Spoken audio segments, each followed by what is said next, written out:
We get to see Shaman cards for Madness at the Darkmoon Faire.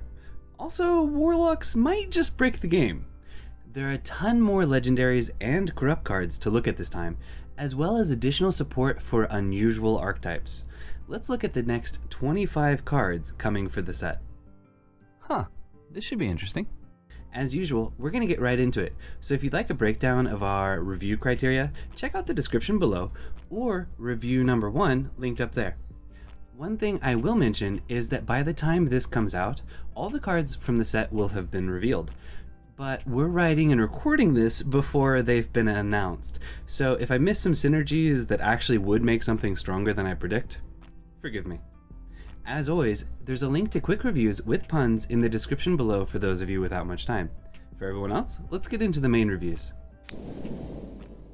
Some people were wondering if we were ever going to get to see what Shamans will be up to at the fair other than playing with Dunk Tank. Well, we finally get to see some of their cards for the set. First up is Grand Totem Eys'or, the first ever legendary totem. It's a 3-mana 0/4 totem with an end of turn effect to give +1/+1 to all other totems in your hand, deck, and battlefield. This is a very specific synergy card that would only have a chance to see play in Totem Shaman at the moment. As it's built right now, the deck is really aggressive, and while the 1 extra health compared to Mana Tide Totem might give it a better chance to survive, most opponents will do whatever they can to remove it before you can get a second buff from it. It's also an end of turn effect, meaning any totems already on board aren't getting the buff impact for immediate face damage, unlike the Storm's Wrath buff. Still, as a replacement for runic carvings or trick totem, it would probably be worth including, especially with the upside possible on turn 6 to play this with Totemic Reflection for double buffs, including the copy and original buffing each other to be even more sticky. And once the set comes out, this will probably work even better in a little bit slower version of Totem Shaman, more accepting of waiting till turn 6 to get ridiculous value with this and Totemic Reflection. I'm pretty sure this will find a home in 1 or 2 new meta decks. As for meme decks, Totem Shamans already run Totemic Reflection and Splitting Axe as ways to get additional copies of this for amazing value. Still, we could build a Muckmorpher version of the deck running this that cuts the Surging Tempest and Tour Guide for even more absurd high roll value. Grand Totem Eys'or is an odd card to build around, but we'll figure out a couple ways to do it. But Totem Shaman isn't the only tribal archetype getting help from Darkmoon Faire. Murloc Shaman might get what it needs to make a comeback as well with Magicfin. Magicfin is a 3-mana 3/4 Murloc with the ability to add a random legendary minion to your hand after a friendly Murloc dies. No current meta decks for Shaman run Murlocs, so this would have no chance of seeing play. But perhaps this could be enough to give Murloc Shaman a fighting chance in the upcoming meta? Murloc decks have typically been pretty aggressive, and this is more of a value generation card. But with help from Underbelly Angler, perhaps a mid-range value version could actually work? We haven't seen any other Murloc cards for the set yet, and without some additional synergy cards, I don't see this making its way into a new meta deck either. However, this will certainly be an interesting way to get value from Plague of Murlocs and Soul of the Murloc. We'll slap together a deck with as many Murlocs as possible alongside Scargill, Underbelly Angler, and this, to go aggressive early on and dump a bunch of random legendaries in the late game. It'll be possible to get some extra value from the next card for Shamans as well. Deathmatch Pavilion is a 2-mana spell to summon a 3/2 duelist and get a second duelist if your hero attacked this turn. It's not currently possible to play this for full value on curve without the coin because there are no 1-cost weapons with attack at the moment. We've only seen 4 cards for Shaman thus far, so I have to hope we'll get a 1-cost weapon or spell that equips a weapon to make this good. Otherwise, I fear this deathmatch may be dead on arrival. Totem Shaman is the only deck running a weapon to attack with in the current meta, and playing this on turn 5 is way too weak compared to anything else they're doing by then. And while I'm hopeful we'll see some support for this, running this isn't enough for a deck with Rune Dagger or Stormforged Axe to fight its way into the meta, even using spell damage or overload synergies. So right now, I have to say this isn't a meta later card either. And while getting an extra body for evolving into something bigger would be nice, this doesn't really work well in a Bogspine Knuckles meme deck either, since you have to attack with the weapon before playing Deathmatch Pavilion to get value from it. They don't quite work well together. Perhaps we could build an Overload Shaman deck running Stormforged Axe and Doomhammer with this to get value, but this just feels like a card to slap into that deck, not really a fun or interesting build-around card. Sadly, Deathmatch Pavilion fails the meme deck requirements as well. Perhaps the remaining cards will help this out? If not, this feels like a failure on all fronts. If Deathmatch Pavilion were to become popular, this next card for Warlocks would help clear the duelists off the board. Firebreather is a 4-mana 4/3 demon with a battle cry to deal 2 damage to all minions except demons. This is a massively upgraded version of Demon Wrath from Blackrock Mountain, with a 4/3 body for just 1 mana more. So would Galakrond Warlock play this? This wouldn't hurt the Invoke minions, Moarg Artificers, Taunt Demon from Abyssal Summoner, or the demons from Galakrond, so it's a bit more likely to have a decent impact on opponents than their own board. But is 2 damage on turn 4 too little? Maybe. This won't help clear aggressive minions from Demon Hunter, as they tend to be demons as well, but with the body attached to a selective AoE, I could see some versions of Galakrond Warlock taking this in to replace Rain of Fire or Acidic Swamp Ooze. Firebreather gets a weak meta now. We haven't really seen any significant demon synergy cards from the new set yet, but this may help clear a board of Silverhand Recruits or a few other aggressive boards like Stealth Rogue, while putting some aggressive stats in play. Perhaps this might help Zoo Warlock climb back into the top 3 tiers, as it will help clear the board so the demons on board can go face faster? I think there's just enough potential for her that she'll see play in the future meta as well. It might be interesting to make a couple extra copies of her with Philosophy and keep dropping her on the board to slowly build a board of demons, getting extra copies with Raise Dead and Swarm the opponent to death, perhaps topping it all off with an Inferno? I don't see that working too well. But there are enough demons in rotation at the moment that we could build a decent demons only deck with non-invoked Galakrond and Jumbo Imp at the top end. So she does help clear the way for that deck. I guess we'll give her meme deck status. Now, if Firebreather's Flames are too weak to remove any minions, this next card will certainly do the trick. Cascading Disaster is a 4-mana spell for Warlocks to destroy a random enemy minion, and this card has double corrupt upgrades available. So the first time you play a 5-mana or higher cost card with this in hand, it'll upgrade to destroy 2 minions, and if you do it again, it'll take down 3 random enemy minions. For better or worse, this will never destroy more than 3 enemy minions. At its base level, this is super inefficient removal, and it will feel bad if you can't clear the lackeys from the board before casting it. However, at 4 mana, destroy 2 or 3? This starts to look a lot spicier. While Galakrond Warlock does have a number of cards in the deck that could corrupt this, most of them will be played after the board has been stabilized. This will be great at removing big late game threats, but by the time this would be corrupted, the deck would be looking to set up for the final push to take down the opponent rather than spend 4 mana just to remove a few minions. Paladins with their huge buffed minions or big druids are the only decks this would feel great against. Big Warrior would also take a hit from this, but Rattlegore, Scrapyard Colossus, and Colossus of the Moon would all just get right back up. As tech against those 3 decks, I doubt Cascading Disaster would make the cut at the moment. Now, if Control Warlock were to develop into a meta deck, this would have a chance in that deck alongside the other high-cost cards. We haven't seen much support for that archetype with this set yet, but the legendary we'll look at next makes me think there may be a legitimate control deck that uses Fatigue to melt opponents. As a way to remove bigger threats and buy time for the opponent to go down, this might just barely make the cut. It's questionable, but I'm gonna say this has a chance in the new meta. So while this is a nice tool to help control the board and buy time for late game combo or meme decks, I wouldn't say this fills a vital or even a new slot for any of them. And there's not really a way to duplicate this card or build around it in a unique way. This doesn't really inspire or enable any experimental or meme decks, so Cascading Disaster isn't meme deck worthy. If you're not satisfied just destroying enemy minions, you might try destroying cards from your opponent's deck.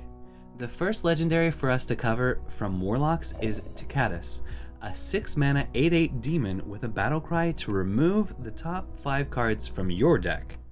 But once you've corrupted him, he'll remove the top 5 cards from your opponent's deck instead. 5 cards.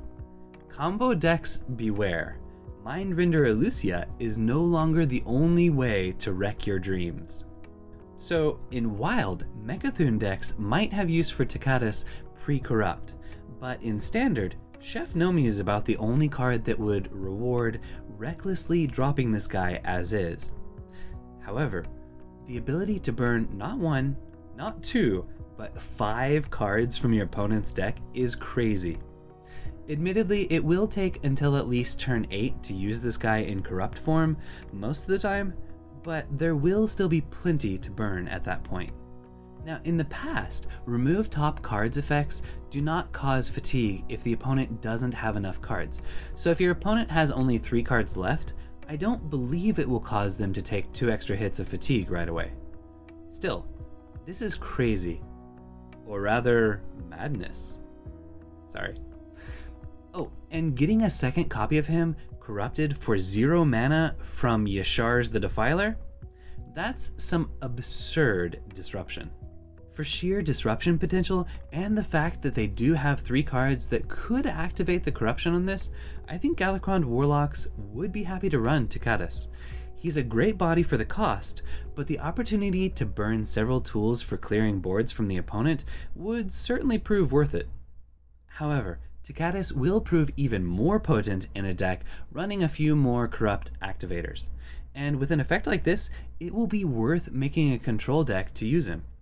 I'm still not sure if Big Demon Warlock will be strong enough to join the meta, but this single-handedly opens the door for control handlock to make a comeback. There are multiple directions we can go with a card like this. With help from Youthful Brewmaster or even Philosophy, with no cheaper demons in the deck, it'll be possible to mill through our deck like crazy and drop Chef Nomi really early. Or, with enough high-cost cards, we can burn 10 or even 15 cards from our opponent's deck. It'll be rare that we can burn more than 10 cards, as the first copy is unlikely to be able to come down before turn 8, but the Dark Portal and some other cards might allow us to cheat it out a lot earlier. Imagine running a deck with Tickatus as the only minion, allowing us to guarantee a 1-cost version of him if we don't draw him before the Dark Portal. A couple Philosophies and 2 mana or higher cards played, and we can mill 15 cards. It won't be a good deck overall, but we're going to do some absolutely broken stuff with Tickatus. But don't worry, Tickatus is not the only way for Warlocks to break the game this expansion. They also get Deck of Chaos, a 6-mana legendary spell to swap the cost and attack of all minions in your deck. So other than getting a 3-mana Lord Jaraxxus, some of the most broken cards to top deck after playing this will be a 1-mana 7/7 Shuma, a 2-mana 6/2 Abyssal Summoner, which a 4-mana 7/4 Valdr's Felgorge can help make a bigger demon with, a 0-mana 4/4 Summoning Portal, and a 3-mana 8/12 Batterhead. There are also a few dragons and Big Bad Archmage that makes this amazing as well. So this card is absurd, but unlike Lorekeeper Polkelt that changed how decks worked and could fit into some decks without too much work, Deck of Chaos is much more of a build-around card, and Galakrond Warlock is not built the right way for this to work. To get broken value from this card, you have to run some pretty questionable cards in your deck, and as a one-of, if Deck of Chaos is near the bottom, that will mean an auto loss. You also have to spend 6 mana on a card that only affects minions still in your deck, which you need to draw and use after playing this to have any impact. So it's a super slow card. A control handlock already looking to run Abyssal Summoner, Keladon the Breaker, and Valdris Felgorge may find a smart balance of cards that will get high value from this when drawn and played without completely sacrificing the win rate if it isn't drawn. But I'm not sure quite what that looks like. I want to say this will find a home in a meta deck, and after a bit of testing, a tier 3 deck may come from it, but I don't know that it will actually keep a spot in any meta deck once lists get refined.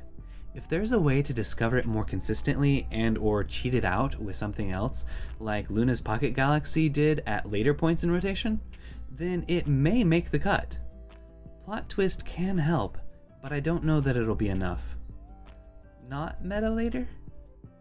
But you know we're gonna experiment like crazy with this thing to find the most broken combination of cards in a plot twist Warlock deck.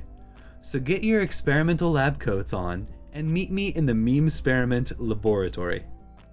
Of course, Warlocks aren't allowed to be the only ones sowing chaos with legendary decks. Mages get their own version with Deck of Lunacy, a 2-mana legendary spell to transform spells in your deck into ones that cost 3 more. But they keep their original cost. The spells they transform into are not limited to mage spells, though it would probably be a lot stronger if they were guaranteed to be mage spells. So that Primordial Studies can transform into a 1-mana Swipe or a useless 1-mana Blade Flurry. In the current meta, No Minion Mage and Small Spell Mage are both decks that would get ridiculous amounts of value with this. Regis Kilbin did an excellent breakdown evaluating the quality of all the known spells possible in Standard, which he shared on Twitter. It looks like nearly 85% would be solid and over 60% would be good, with 23% being amazing. So with over 50% of the results being above average in quality and usefulness, some versions of Small Spell Mage and No Minion Mage would consider running this as a long game backup plan for matchups that don't seem to be going well. And in a similar fashion, I think this will slot into a couple meta decks as a deck-oriented puzzle box of Yogg Saron to play when it doesn't look like you can win with the resources left in your deck. Of course, we're not going to stop there. We've got to try playing this in a quest No Minion Mage and play it as quickly as possible so that we can go full RNG on opponents and get additional mid-game value with the updated hero power. Let's go to the casino. We also get to see what the other legendary for mages is with Sayge, Seer of Darkmoon. He's a 6-mana 5/5 with a battlecry to draw a card. However, every friendly secret that has been triggered this game will draw an additional card from his battlecry. He's okay as a 5/5 body just to draw 1 card, but with even a single friendly secret triggered this game, Sayge becomes amazing. That being said, Highlander Mage only runs 1 secret at the moment, and Sayge can't go into No Minion Mage without compromising it, so he wouldn't see play at the moment. However, this may be the final piece needed to push Secret Mage into meta viability. Even if the full secret package doesn't make the cut, the upside from Sayge will make it worth running a few secrets just to help cycle through the deck while developing some onboard presence. He should find a home in the new meta. And with Sage's help, our full-fledged secret Synergy Mage is looking a lot stronger. I guess we'll have to be careful not to burn our deck completely, unless we want to for a Chef Nomi finish. In any case, Sayge will fit well into secret experiments. While mages have been beefing up their secret package, so have hunters. Rinling's Rifle is the hunter legendary weapon for the set. It's a 4-mana 2/2 weapon that allows you to discover a secret and cast it after your hero attacks. It's certainly expensive, but you're paying 2 mana to equip a discovered secret right away, pretty much, alongside a 2/2 weapon, and you get a free extra discovered secret on another turn. This is laughably slow for Face Hunter, and for how aggressively it's built at the moment, this wouldn't fit into Highlander Hunter either. However, with all the secret synergy in this set, namely Petting Zoo, I wouldn't be surprised if a secret hunter strong enough to join the meta decides to run this. What may be more likely is a return to a little slower form of Highlander Hunter which chooses to include this. Whatever the case, I think this is likely to find a home in the new meta. And our full-fledged Secret Hunter meme deck running Hyena Alpha and Petting Zoo will want as much value from this as possible, meaning some versions may actually cut the eagle horn bows to ensure that Horde Pillager gives this back to us to be buffed by Captain Greenskin. And the other archetype for hunters this expansion seems to be pushing got some help as well with Jewel of N'Zoth, an 8-mana spell to summon 3 friendly Death Rattle minions that died this game. Not only is this way too slow to run in any current meta decks, but none of them run Death Rattles, so this has 0 chance of seeing play in current meta decks. As for the upcoming meta, we've seen Darkmoon Tonk and Maxima Blastenheimer, which would both go well in a Death Rattle Hunter, but they felt extraordinarily slow. This being 8 mana actually isn't bad in a Death Rattle Hunter, as it'll probably take till around turn 8 to play 3 sizable Death Rattle minions and them to die anyways. Though it will restrict you from doing much else the turn you play it. This is certainly not a card you want to combine with small or low value Death Rattles. I'd like to say this archetype can work, and running a Kartut Defender in the deck might buy the time needed for this archetype to pan out, but unless the last cards for Hunter are a couple cheap tools to buy the time until you can start dropping big threats, I don't think Death Rattle Hunter will be a meta deck this expansion. However, 9 Lives, Darkmoon Tonk, and Maxima Blastenheimer will all jump into a Death Rattle deck with this to create an amazing Death Rattle meme deck. We can also revisit Eys'or Prime Predator 9 Lives decks to see how many Eys'or Primes we can summon in a single game, since if we've summoned and killed off 3 on board, this can get us 3 back in one shot. So many rushing primes. Now, if hunters had access to this next Death Rattle, Jewel of N'Zoth might see more play. Greybough is a 5-mana 4/6 taunt minion for druids with a Death Rattle to give a friendly minion, Death Rattle, summon Greybough. Classes without silence effects may find themselves facing an eternal army of this int if they're not careful. As Greybough has taunt, the opponent can't ignore him, but he needs friends on board to get any significant value. Guardian Druid can go wide after playing Ysera or Exotic Mount Seller, but most of their other mid-range minions can be pulled out onto the board or fight decently well on their own. This is a bit too small for Big Druid and a bit too slow for Gibberling Druid. Gibberling Druid would be the most likely to have targets for Greybough's Death Rattle, but he would also clog up the hand, reducing Voracious Reader's ability to draw through the deck, and he's 2 mana more than anything run in the deck at the moment. So would a slower token druid prove to be competitive enough with help from Greybough? There's still a significant treant synergy package with the Forest's Aid and Aeroponics alongside cards like Soul of the Forest. Glowfly Swarm alongside all of Druid's cycle and control spells make me think it could work. But is this motivation enough to play a slower token deck when the current meta decks will be just as strong or stronger? I'm not sure it is. We're still waiting on 4 final cards from the class, but there doesn't seem to be anything else pushing an archetype Greybough would fit in, so I'm gonna say he won't be meta later either. However, Greybough is a much cheaper and really interesting Lucent Bark 2.0. With Germination, Faceless Manipulator, and a number of mid-range token generators, we will build wall after wall of Greyboughs for our opponent to face. Silence and transform effects will wreck the deck, but it'll be fun to experiment with him anyways. If Greybough isn't enough immediate value for you, you might check out this next card for druids. Cenarion Ward is an 8-mana spell to gain 8 armor and summon a random 8-cost minion. As there are 6 sets in rotation at the moment, the pool of 8-mana minions is pretty diverse. But aside from Heroic Innkeeper and a few 5/5s, there aren't too many complete misses for this card, and there are a number of amazing high rolls. Since Druid tends to ramp up pretty quickly, this can come out several turns early and put some significant pressure alongside the armor. That being said, the only deck I could see running this at the moment would be Guardian Druids that use Kael'thas, but they already have an amazing payoff card with Survival of the Fittest, and a bit of armor alongside a random 8-drop doesn't seem worth cutting a different popular card from the deck. This wouldn't be meta now. But we're also getting Solar Eclipse with this expansion, which means that for 10 mana, it'll be possible to get 16 armor and 2 8-mana minions. Now that's value and pressure that might earn a spot in a meta deck. This won't feel too bad when you can't pair it with Solar Eclipse, and the remarkable upside when it is cast twice will probably push it over the edge into meta viability. So this is likely to see play in a deck or two. Though if that becomes a common meta combination, there aren't as many things we can do with this for memes or experimentation. The armor can help stall a little bit for slower combos, and I guess it's a nicer 8-mana spell for a King Feor's deck than most of the others. It might be nice to revisit King Feor's. Sure. That alongside amazing Solar Eclipse value if it isn't meta will earn this experimental status.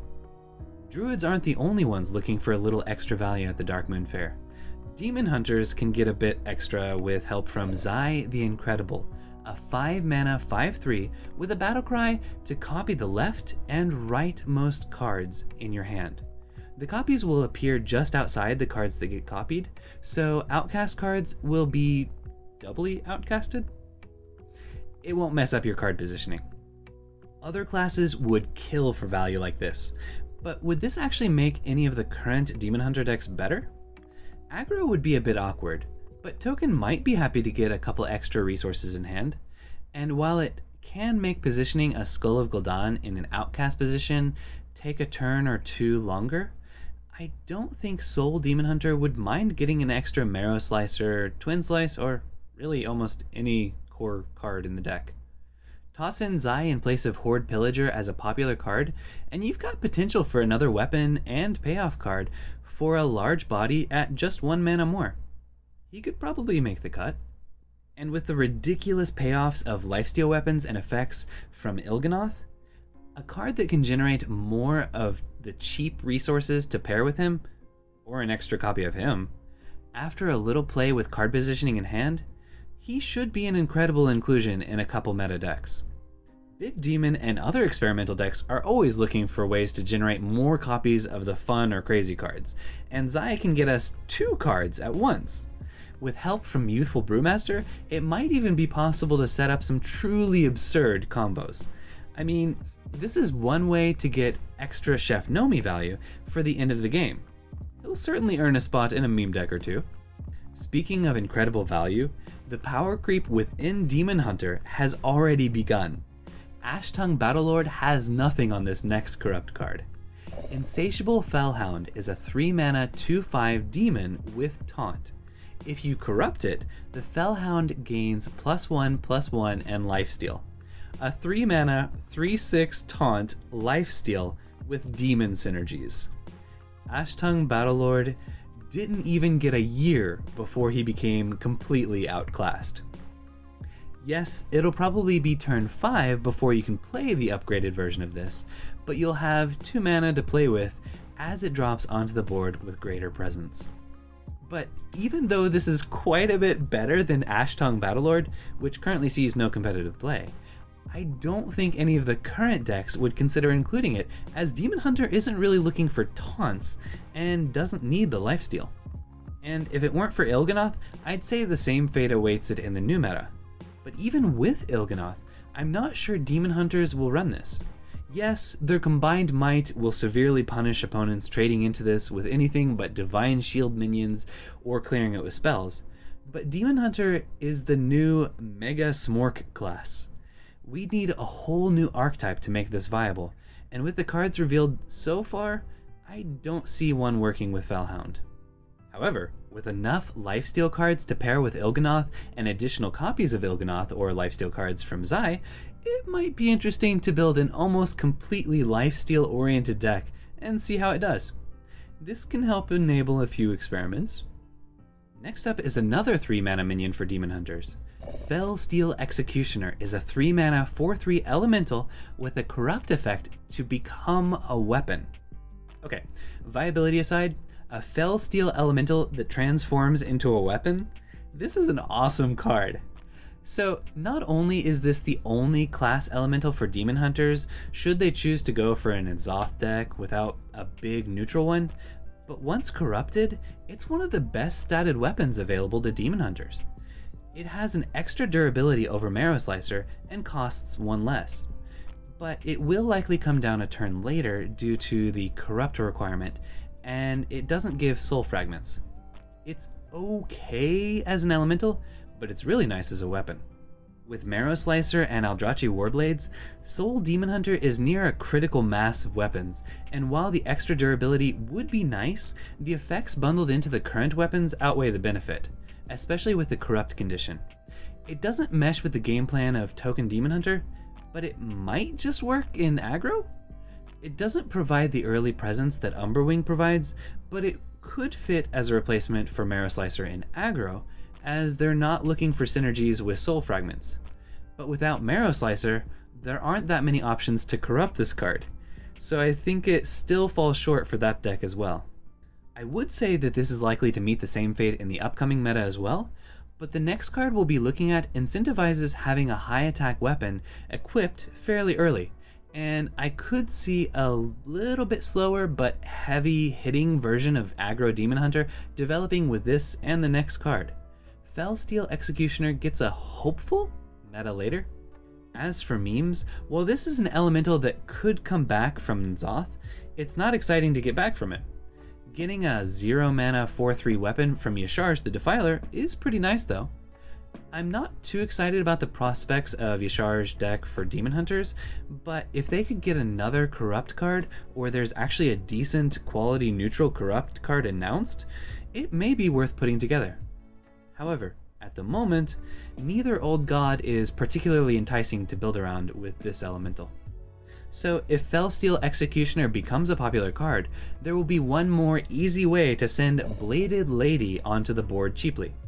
Bladed Lady is a 6 mana 6/6 demon, truly evil it would seem, with Rush. But if your hero has 6 or more attack, she only costs 1 mana. A 1 mana 6/6 demon with Rush. Why does Demon Hunter get all the OP toys? Soul Demon Hunter has no problem getting to 6 attack on a regular basis. Marrow Slicer with a Twin Slice or Soul Shard Lapidary with hero power are 2 easy ways to set up the condition necessary to get the reduced cost value from her. There are only like a half dozen other combos in the deck to do it. So would they run her in the deck?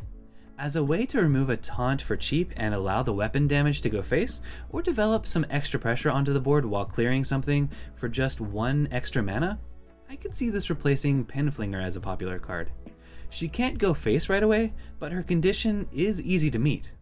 Altruist might get lonely with Pinflinger gone, but the deck will probably be stronger. And with even more ways to discount her coming with the set, as well as additional rewards for buffing Eldrazi Warblades to ridiculously high damage alongside Il'gynoth, I think she has a good chance of earning a spot as a support card in a deck or two. Now what's better than a 1 mana 6/6 rushing demon diving onto the board? How about 4, 5, or even 6 of them diving at once? With Philosophy, Zai the Incredible, and even Soul Split, there are a number of ways to dump a bunch of copies of Bladed Lady onto the board at once. It might not be a good idea, but it'll still be interesting to try out, and this is also a great support card for a super damage Il'gynoth meme deck. Another 6/6 minion that will get a lot cheaper to play when certain conditions are met is Strongman. Strongman is a 7 mana neutral 6/6 minion with Taunt, and once you corrupt him, he becomes a free Taunt. At 7 mana, he's not easy to corrupt, and you certainly don't want to pay full price for this guy. The only decks he would have a chance of seeing play in at the moment are Big Druid and Big Warrior, as they have ways to cheat him out or corrupt him if they drew him. However, a plain 6/6 Taunt minion isn't an enticing inclusion compared with the other cards they're running, so he wouldn't see play right now. Res Priest and Control Shaman also don't see the benefit to including him. With the cards announced thus far, Warlock and Paladin are looking like the best candidates for Yashar's the Defiler deck. The only competitive deck that would possibly consider running Strongman would be one that can double dip on the value of getting additional copies of him. It won't matter if you play him on the same turn as Y'Sharj, as he'll remain 0 mana either way, but I'm still not sure he'll end up making the cut. Once we see all the corrupt cards and options for the set, we can say for certain, but right now, I don't quite see a deck running enough expensive cards to get reliable value out of this guy. He can, however, join a couple meme decks aiming to get max value from Y'Sharj. We won't need the discount from Y'Sharj for him, but an extra 0 mana 6/6 we can drop immediately or later won't hurt as long as we can corrupt him in the first place. Now let's look at a different way to summon a 7-cost minion for less. Priests get Auspicious Spirits, a 4 mana spell to summon a random 4-cost minion. But if it's corrupted, you'll get a 7-cost minion instead. As with several of the other corrupt cards, this will feel terrible to play at the base form, as there's a fair number of low rolls at 4 mana. But as a 7-cost minion, there's only one truly low roll, Dino Tamer Bran. Res Priest wouldn't want to touch this card, and while it wouldn't be terribly difficult for Control Priest to corrupt this, I'm not sure a random 7-drop for 4 mana on turn 6 or later would be worth including in the deck. Twilight Drake is run in some versions, and this might be an okay alternative, but it would reduce the consistency of Cleric of Scales drawing quality spells from the deck. I don't think this would make the cut. There is a spell that was announced while preparing this review that can reduce the cost of spells in hand by 1, which might help this be corrupted easier and played for cheaper after corrupted, but I'm still not seeing how the extra value for a little mana discount will be sufficient to earn this a spot in a new meta deck. I may be underestimating this, but I don't think this will make the cut. With both discount spells and both Fate Weavers, it would eventually be possible to discount this all the way down to 0 mana.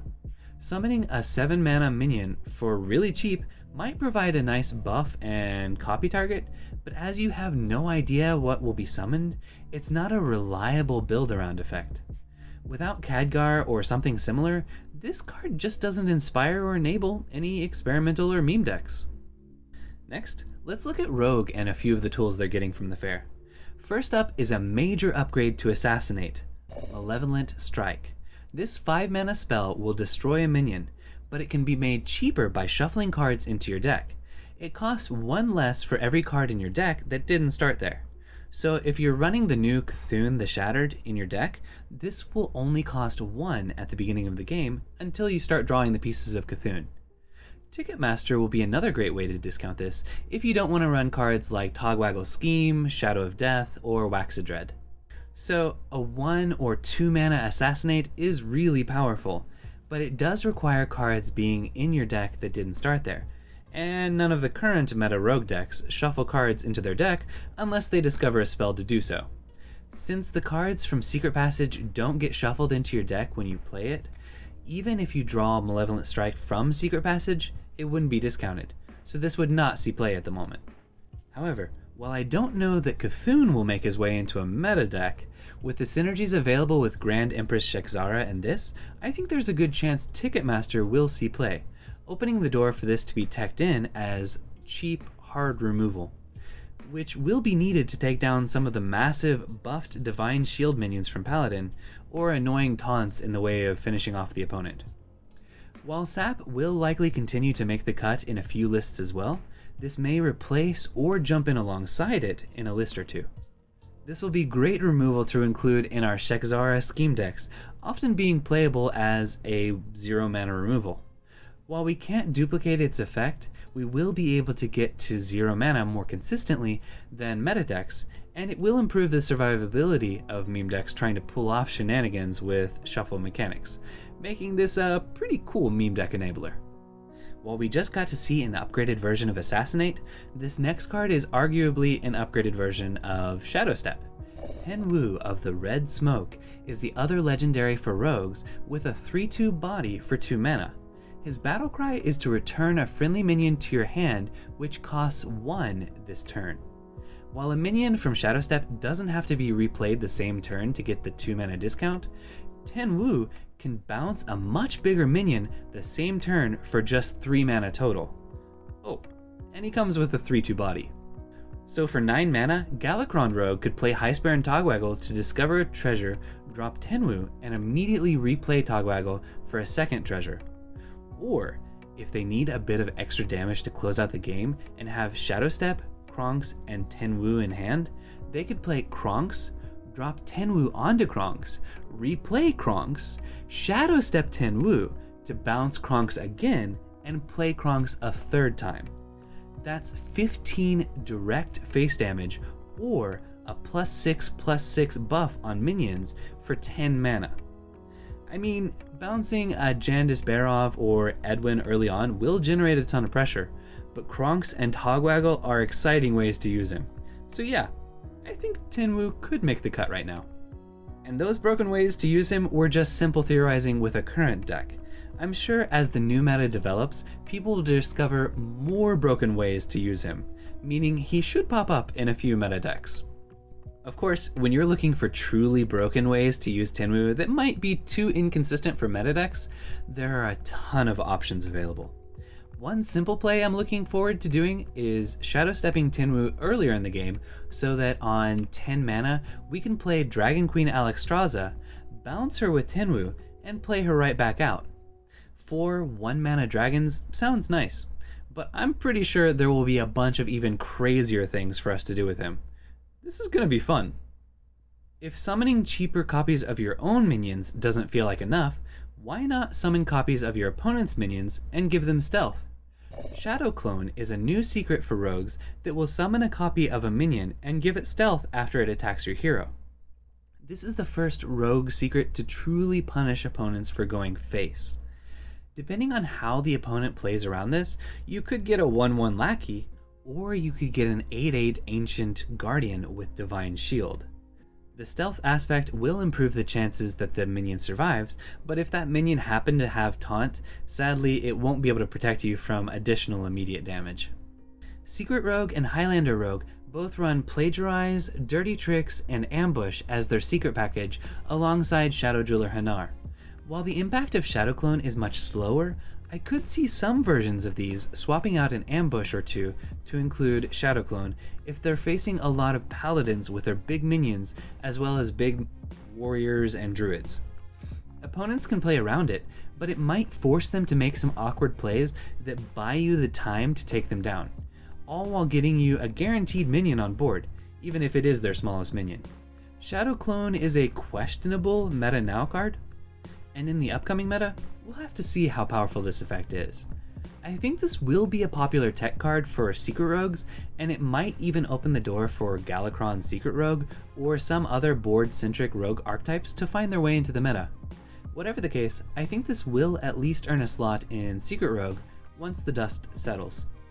We've done it several times now, but Infinite Secret Tree Rogue is a ton of fun. And with another set of secrets available, it'll be even easier to get the secret tree decorations started.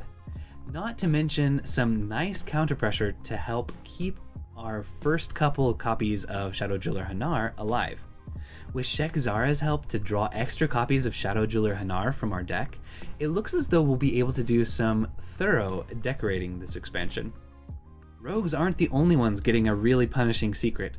Paladins are also getting a secret that hails back to the effects of the original Old Gods. Oh My Yogg is a 1-mana Paladin secret which reads, when your opponent casts a spell, they instead cast a random one of the same cost.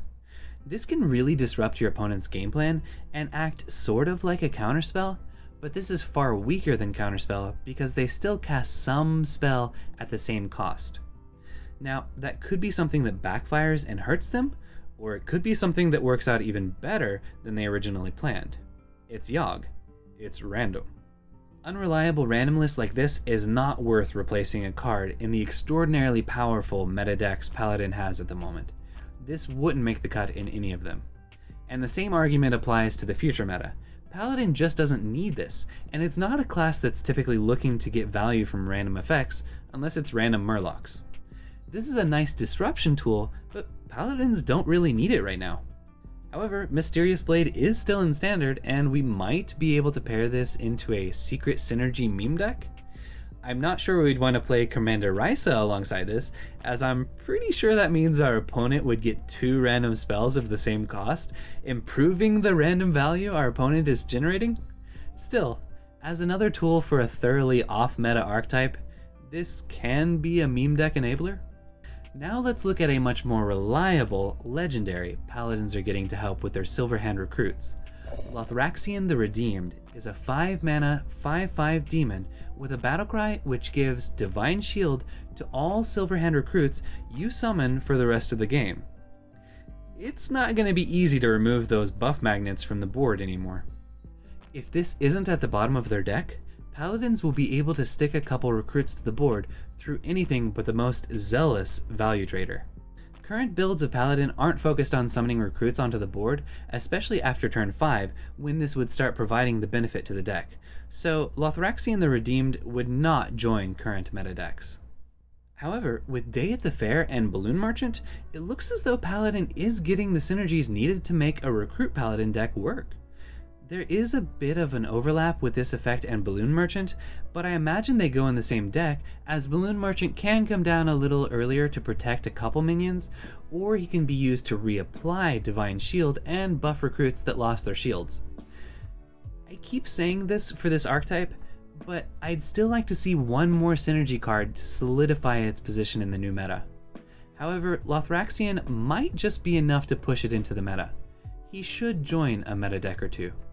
And while we could build a Highlander deck with Sir Finley of the Sands in hopes of getting the upgraded Paladin hero power to summon more Silverhand recruits, I think a better direction to meme with Lothraxion is a N'Zoth deck, since he is a demon. A 5/5 is not broken good coming back from N'Zoth, but the power of this battlecry the first time, as well as this being one of the best options of a demon available to Paladins, make this a great inclusion in the deck trying to get 6 minions back from N'Zoth. He'll get to meme. And the final card for this review is the absolutely OP Boulder Fist Ogre's Optimistic Older Brother, Optimistic Ogre. This neutral 5-mana 6/7 minion actually has a 50% chance to attack the correct enemy. Wow. So this is a callback to the GVG ogres with a 50% chance to attack the wrong enemy. This is the glass half full version of those cards, and it will likely see as much play as they did. Which means that current and future meta decks will avoid this guy like the plague. But how could we possibly ignore Boulder Fist Ogre's Optimistic Older Brother? There's nothing ridiculous we can do with his effects, but he'll be a great target for Sun Fury Protector in a deck alongside Boulder Fist Ogre, desperate to get value from him, while earning meme deck status just for including him. Ogres are OP. And now for the quick reviews. Grand Totem Eys'or sees potential for meta decks, even aggro versions, but knows real value will be reflected by Muck Morpher meme decks. Magicfin would need more than a frog in a hat to join any meta decks, but Underbelly Angler is looking forward to some valuable collaborations showing the real soul of Murlocs in meme decks. Deathmatch Pavilion forgot to equip its duelists with weapons to give them a fighting chance in the meta, and even meme decks are booing from the sidelines. Firebreather's Flames may be weak, but she might just barely burn her way into meta decks, and full demon Jumbo Imp Warlock memes are eager for her to perform. Galakrond Warlock would be leery of Cascading Disaster, but Tickatus Control Warlock might just corrupt this into the new meta. However, meme decks can't seem to find a broken way to destroy enemies with this. Make way for Tickatus as he burns his way through meta opponents, and philosophy students conjure the Dark Portal to meme hard with him. Galakrond doesn't know what to do with Deck of Chaos, and this may be a little too chaotic for future meta decks, but we're gonna summon tons of big bad memes with this. Deck of Lunacy is not as mad a choice for meta decks as it might seem at first, and will be questing for memes at the full-fledged RNG casino. While current decks would refuse to consult Sayge, Seer of Darkmoon, future meta and meme decks certainly will, even if they do it in secret. Rinling's rifle may take too long to load in the current meta, but it has set its sights on the future meta, and Horde Pillagers are locked and loaded for meme decks. Current Hunter decks have finished the game by the time Jewel of N'Zoth could come out, and meta deck players may dream of Death Rattle Hunter, but only meme deck players will get to summon devastating numbers of Death Rattles. Greybough just can't seem to root himself into any meta decks, but he might germinate some spawns into a token meme deck? Cenarion Ward isn't broken enough for the current meta, but Solar Eclipse will power this ward in the new meta, and King Phaoris loves random 8-cost minions. Zai the Incredible will generate incredible value for meta decks, and meme decks are looking forward to a handful of copies of crazy cards from him. Meta decks just don't seem to have an appetite for Insatiable Felhound, but Il'gynoth Extreme Lifesteal meme decks might tame this demon. Armories of current meta decks are too full to fit in Felsteel Executioner, but Bladed Lady might persuade a slower aggro deck to corrupt him, and the old gods wonder if it's even worth trying to build meme decks with him. Bladed Lady would fit right into meta decks right now, and she'll find conditions even nicer in the upcoming meta. But philosophy students and Zai the Incredible are eager to figure out just how many 1-mana rushing demons can dive onto the board at once. Strongman is too busy flexing for the crowd to be bothered with meta decks, but max value Y'Sharj meme decks might make use of his muscle. The Auspicious Spirits must not be as auspicious as they appear, because both meta and meme decks don't really want anything to do with them. Current decks can't see the difference between Malevolent Strike and Assassinate, but Ticketmaster will tout the benefits of a discounted version in the new meta, while Shek'Zara's Scheme and Cthulhu decks will relish in uber-cheap removal. Tenwu of the Red Smoke, Shadowstep, and Kronks walked into a tavern, and the opponent fell over to 15 direct damage in meta decks. Then patrons began suggesting nearly endless meme combinations to him before the smoke settled. While Shadow Clone might look a little hazy for inclusion in meta decks, it's looking forward to decorating infinite secret trees with Shadow Jeweler Hanar and Shek'Zara's help. Oh My Yogg is far too random for any meta decks, but Secret Paladin meme decks might risk surrendering themselves to Yogg's favor. Lothraxion the Redeemed might not convert any current Paladin decks to his side, but upcoming meta decks are eager to recruit him, and he'll come in handy as Paladins attempt to tame N'Zoth in meme decks. Optimistic Ogre is too cheery for those glum meta decks to tolerate, but as OP Boulderfist Ogre's optimistic older brother, he'll be an amazing meme to play. And that's a wrap. By the time this review comes out, the rest of the cards for the set will have been announced. We'll continue reviewing the remaining cards from Madness at the Darkmoon Faire, but the next couple reviews will not go in depth on every card. We'll touch on some of the cooler ones, and we'll definitely give them all quick reviews with puns. But as always, if you enjoyed, the old gods would appreciate you liking, subscribing, sharing your thoughts in the comments, and spreading this madness to the far reaches of the internet. That felt a little bit longer. Anyways, I hope you enjoyed. Remember, you're awesome. Thank you for watching, and have an awesome day.